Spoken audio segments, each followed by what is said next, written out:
Salam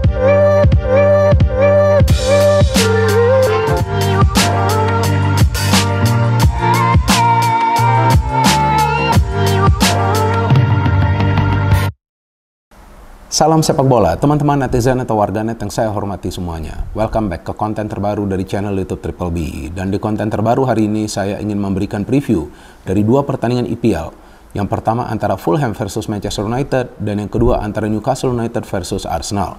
Seperti yang sama-sama kita ketahui teman-teman bahwa performa dari Manchester United dan Arsenal bertolak belakang di awal musim ini. Karena jika Manchester United untuk sementara ini berada di zona papan tengah dan telah kalah sebanyak 5 kali, gila gak tuh? Sudah kalah 5 kali loh Manchester United. Dan kita masih berada di awal musim. Namun sebaliknya, Arsenal untuk sementara ini sudah berada di zona papan atas dan juga berada dalam jalur persaingan untuk menjadi juara musim ini. Selain itu juga, Arsenal adalah salah satu dari dua tim yang belum terkalahkan. Tim lainnya adalah Tottenham Hotspur. Jadi sudah jelas bahwa dua tim besar ini yakni Manchester United dan juga Arsenal membutuhkan 3 poin teman-teman. Namun kondisinya kan berbeda. Jika di Arsenal untuk saat ini tampak ya para pemain mereka percaya diri, walaupun kita tahu baru saja tersingkir dari Carabao Cup, tapi secara permainan ya mereka memang bermain cukup baik ya, bahkan mendekati level permainan dari Manchester City. Ini kan beda dengan Manchester United, di mana para pemain tampak kehilangan kepercayaan diri mereka. Maka itu dalam 2 pertandingan terakhir, yang anehnya Manchester United kalah di kandang sendiri walaupun di 2 kompetisi yang berbeda tapi dengan skor yang sama yakni 0-3. Padahal di pertandingan terakhir mereka di Carabao Cup ya, lawan Newcastle United, itu Newcastle kan juga sebetulnya gak full tim. Pelatih mereka Eddie Howe mengistirahatkan beberapa pemain inti. Jadi memang Manchester United untuk saat ini teman-teman berada dalam krisis. Nah, jika mereka tidak segera keluar dari krisis ini, maka kemungkinan besar mereka hanya akan stuck di zona papan tengah dan akan sulit untuk bisa menyelesaikan musim ini dengan berada di zona papan atas agar bisa bermain di kompetisi antar klub Eropa musim depan. Pertama-tama tentu saya ingin memberikan analisa dari pertandingan antara Fulham versus Manchester United yang main paling awal ya. Karena rencananya kick off dari pertandingan ini adalah pukul 19.30 waktu Indonesia Barat. Nah, kalau di atas kertas teman-teman tentu Manchester United yang diunggulkan walaupun performa mereka sedang tidak baik-baik saja.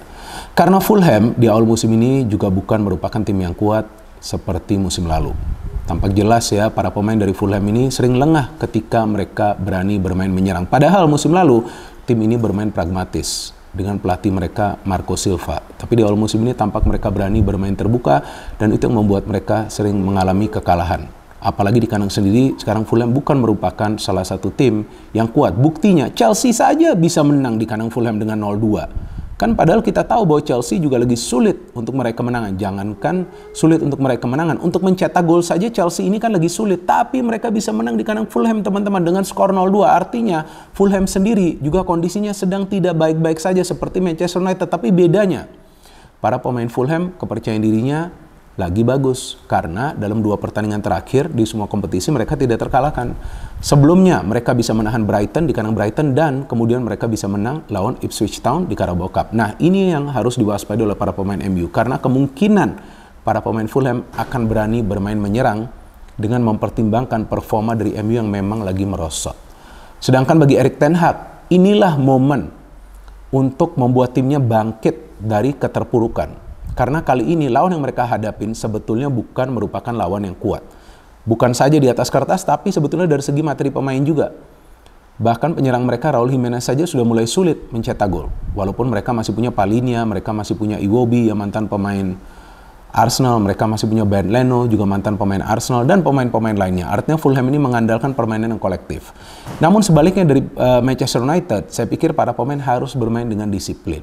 Di 2 pertandingan terakhir tampak para pemain sering out of position, artinya mereka tidak bermain dengan koordinasi yang rapi. Nah, ketika mereka tidak bermain dengan koordinasi yang rapi, artinya sinergi antar lini itu tidak terkoneksi. Jika tidak terkoneksi, tentu akan ada banyak ruang yang terbuka yang biasanya akan dimanfaatkan oleh para pemain tim lawan dan itu yang terjadi di 2 pertandingan terakhir dari Manchester United.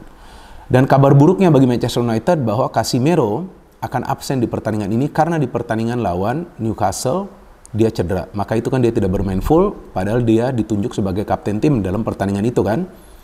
Dia diganti pada saat halftime. Nah, ketika Casemiro itu diganti, kita lihat Amrabat itu kesulitan untuk bisa melapisi lini pertahanan, bahkan dia kehilangan penguasaan bola sehingga Newcastle bisa mencetak gol ketiga di pertandingan tersebut. Namun yang tentu kita harapkan bahwa para pemain MU akan bermain dengan fighting spirit yang tinggi agar pertandingan ini nanti akan berjalan seru. Jangan sampai mereka bermain lemas. Ini juga menjadi salah satu masalah dari para pemain MU. Di awalnya ngegas, tapi nanti melewati menit ke-20 tiba-tiba lemas, apalagi kalau nanti mereka kemasukan gol secara cepat. Bukan berarti mereka tidak bisa comeback, bisa saja mereka comeback kan. Lawan Brentford saja di kandang sendiri mereka bisa comeback, walaupun yang mencetak gol adalah defensive midfield McTominay. Tapi ya, kali ini fighting spirit mereka harus bagus dari awal. Jangan sampai mereka memulai pertandingan juga dengan mental yang tidak kuat. Nah, itulah yang akan menyulitkan mereka. Memang MU banyak pemain yang cedera, tapi saya pikir itu jangan dipakai sebagai sebuah alasan lah. Tim-tim lain juga banyak pemain mereka cedera kan. Arsenal juga pernah Bukayo Saka absen, tapi tetap saja oke permainan. Jadi kita ngelihat dari segi permainan. Nah, MU ini kan kalau dari segi permainan, kalau saya ngelihat tacticless, artinya tanpa taktik.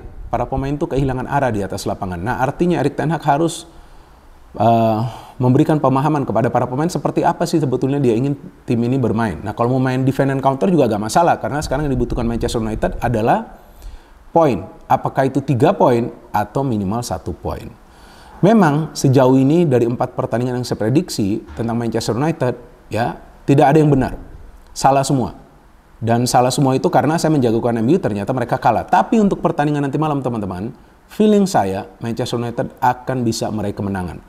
Kalau nggak bisa menang ya minimal seri lah. Masa sih mau kalah lagi lawan Fulham kan? Apalagi di rekor bertanding ini dalam 17 pertandingan terakhir di semua laga, MU tidak terkalahkan lawan Fulham. Jadi inilah momen bagi MU untuk bangkit. Yang penting adalah para pemain dari Manchester United bisa efektif di lini depan ketika mereka menyerang ke pertahanan dari Fulham. Karena sebetulnya dari segi materi pemain, MU punya materi pemain yang lebih berkualitas di lini depan dengan adanya Højlund, Rashford, Bruno Fernandes, dan juga tentunya masih ada Mason Mount. Jadi feeling saya teman-teman, di pertandingan nanti malam kemungkinan besar MU akan bisa meraih kemenangan. Nah, kita tunggu nanti prediksi saya benar atau enggak nih. Dan sekarang saya ingin memberikan analisa dari pertandingan kedua antara Newcastle versus Arsenal yang mainnya nanti lewat tengah malam ya.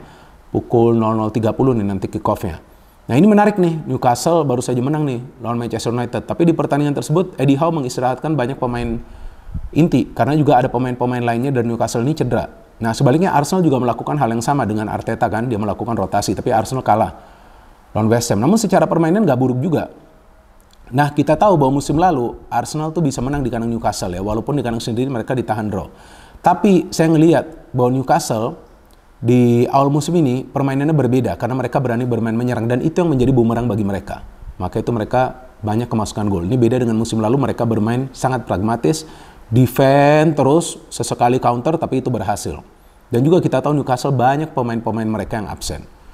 Nah, saya ngelihat bahwa kekuatan dari Arsenal walaupun ada banyak pemain mereka yang absen ya, seperti Jesus, Partey, dan juga Emil Smith Rowe kabarnya tidak akan bisa dimainkan walaupun dia biasa memulai pertandingan di bangku cadangan. Tapi inti kekuatan Arsenal ini tetap berada di tengah. Nah, artinya kemungkinan Declan Rice, Odegaard, atau juga Jorginho yang akan bermain. Ini kalau Jorginho bermain, ya Jorginho ini jangan sampai kehilangan penguasaan bola nih. Karena dia sebetulnya ada pemain yang lemah nih. Dan banyak nih dia sering memberikan back pass. Aneh juga nih dengan pemain ini. Jarang progressive pass. Ini beda dengan Vieira ya ketika dimainkan. Tapi Vieira ya pemainnya lebih ofensif. Nanti bahaya. Gak ada yang bisa covering lini tengah ketika kemungkinan akan ada counter dari Newcastle. Dan Newcastle memang kehilangan banyak pemain loh untuk match ini. Nah, jadi ini artinya momen nih bagi Mikel Arteta nih untuk menurunkan pemain-pemain terbaiknya ya. Tapi Declan Rice kemungkinan akan bermain ya bersama di tengah ya bersama Odegaard. Jadi jika Vieira ini main ya harus ada pemain lain yang melapisi Vieira. Karena jika Arsenal bermain dengan taktik defend and counter, saya pikir nggak akan bermanfaat. Mereka harus berani bermain terbuka, menekan para pemain Newcastle di jantung pertahanan mereka.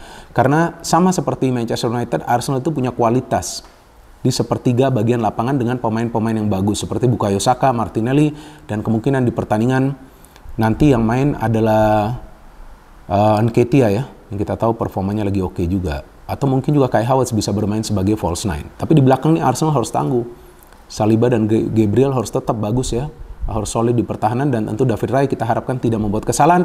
Untuk pertandingan Newcastle versus Arsenal, feeling saya pertandingan ini akan berakhir dengan hasil imbang dengan dua tim mencetak gol. Kalau enggak, ya tentu saya harapkan Arsenal bisa meraih kemenangan. Jadi itu saja teman-teman analisa yang bisa saya berikan. Prediksi dari teman-teman seperti apa.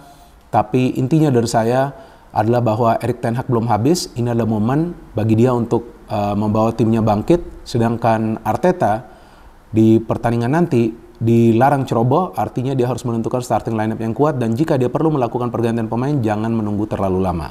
Dan juga jangan sampai terbawa irama permainan dari Newcastle yang kemungkinan akan bermain sedikit bertahan dan main counter karena mereka kehilangan banyak pemain inti mereka. No hate, no politics, only football. Salam sepak bola.